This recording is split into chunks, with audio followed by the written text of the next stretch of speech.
Amending the Driver's License Process by George Sarantos. Imagine if you had a family member killed or injured by someone who was driving with a mental illness. You would probably question, how did this person even get the right to drive, or how did they get behind the wheel? Well, people with mental illnesses can drive just like us, and there's no restrictions keeping them from driving. Most of us here probably have our driver's license. In order to get our driver's license, we all had to complete a certain amount of criteria in which to get our driver's license. Having a driver's license is not a right, it is a privilege which we have all earned by meeting the certain criteria that is asked of us. This driver's license also represents my credibility of being a driver in the states of Illinois and in the United States. A website I use to get some information to learn about the process is the Office of Illinois Secretary of State. This website helped me learn about the process of getting your driver's license and also some special circumstances that would prevent one from getting their driver's license.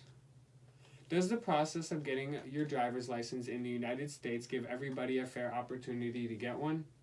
Although many are able to get their driver's licenses, the United States does not give everybody a fair opportunity in getting a driver's license, and the process needs to be amended.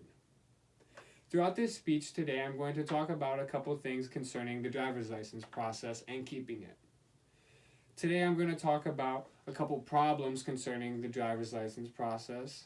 I'm going to talk about some solutions, and I'm going to talk about why these problems and solutions are practical to everybody.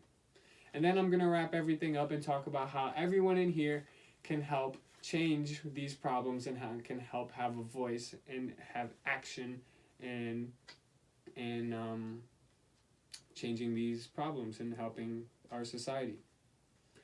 According to the History Channel, in 1903, Massachusetts and Missouri were the first two states that required driver's tests in order to be able to drive, or driver's licenses, in order to be able to drive. By 1930, 25 states were required to have a driver's license in order to be able to drive, but only 15 of those states were requiring a driver's test in order to be able to get that driver's license.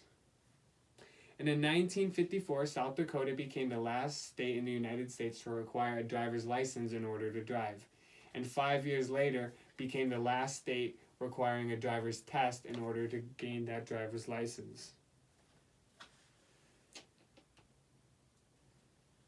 Now I'm going to talk about some rules.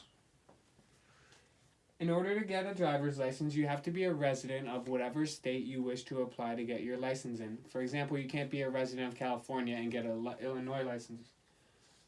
You must also meet the age requirement of 18 or 16 in Illinois to get your driver's permit in order to work your way up to getting your driver's license, but that permit age varies from state to state. You must also provide your social security number. You must pay for the fees for the tests that you are going to take. You must also take driver's education, which is a 6-hour course, or take a course through your high school.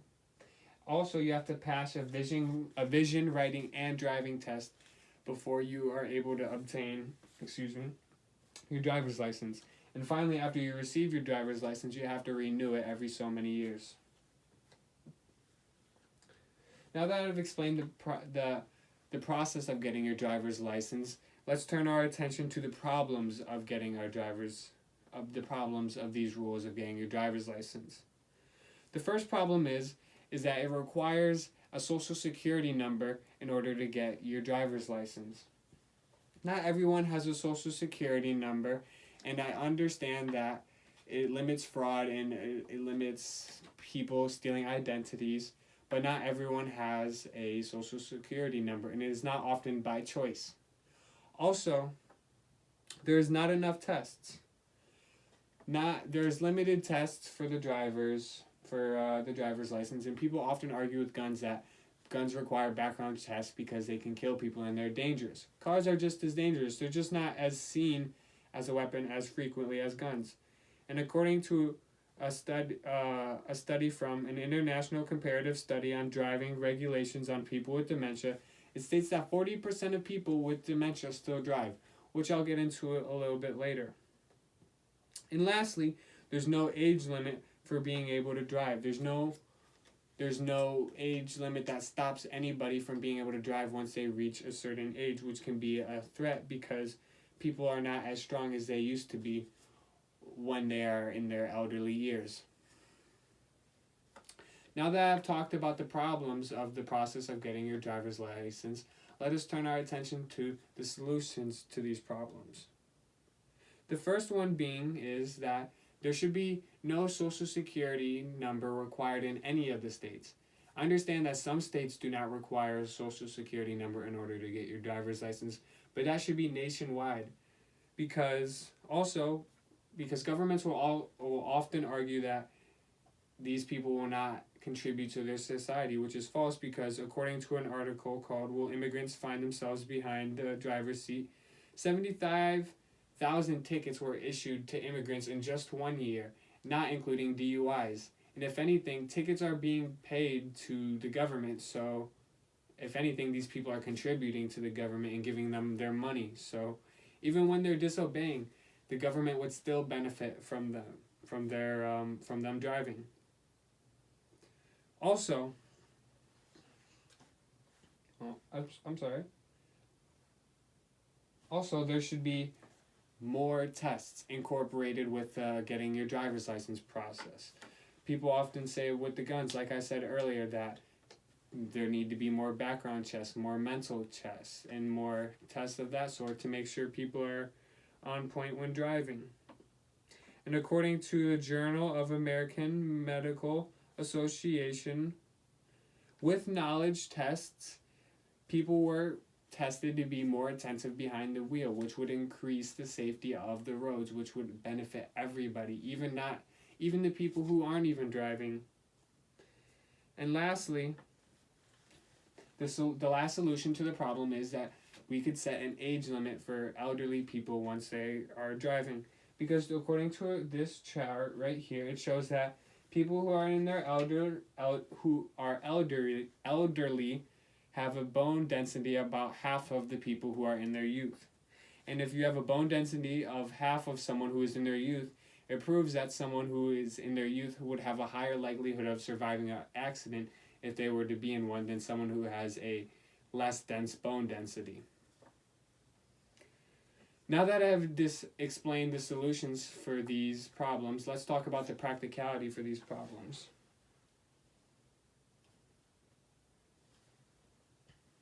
First, not having a social security number can be very limiting because if one cannot get a driver's license, this can be very limiting for jobs. Because if someone can't get to a job that's across town, why would they even take it? So in some instances, not having a social security or not being able to get a driver's license can be a deciding factor of whether they get to get a good paying job or a poor paying job. So that criteria of needing a social security number should be X'd out. Next, the practicality of needing more mental tests during the process of getting your driver's license is that 40% of people with dementia still drive. What dementia is, it is a disease that makes people unable to complete daily processes like eating, brushing their teeth, bathing, normal stuff like that. And if someone can't do those functions, why would they be able to operate a motor vehicle? It just doesn't sound safe. And lastly, elders are getting their licenses way too easily, or getting their license renewed too easily. Like I said earlier, elders are more at risk of getting injured in a crash because of their bone density. And according to a study from the Journal of Safety Research, 522 out of six elderly people were able to renew their driver's license. These type of stats show that elderly people are being able to renew their license without any type of problems. And elderly people should be taken care of and should be looked after for. Now that we have talked about the practicality of these problems, let's talk about what everyone here can do to help change these things. Although I could not find any groups talking about what advocacy that there was towards getting a new or fixing the driver's license process, people can still write to a legislator. People can still petition. People can still vote. These are all very small level things, but it's still better than doing nothing and then just saying, yeah, I agree with this. So if anyone had an interest or wanted to be able to change the law, we could all petition and get signatures and send that to our local legislator or someone in Congress. Throughout this speech today, I have talked about the problems of getting your driver's license, the solutions to those problems, why these problems are practical to everybody's scenario, and how everyone here can help change these problems and how everyone can act in which to make our roads a safer place. Now that I've explained how to do so, I hope everyone here can actually help change the license, and if anyone didn't have their driver's license, I hope that this information helped them maybe know a little bit more about what they can do to get their driver's license. And I hope that no one will ever have to experience the situation of someone getting hit by a driver with a mental illness, because I hope there can be a push towards making there be more background checks for people who are getting their driver's license. Thank you.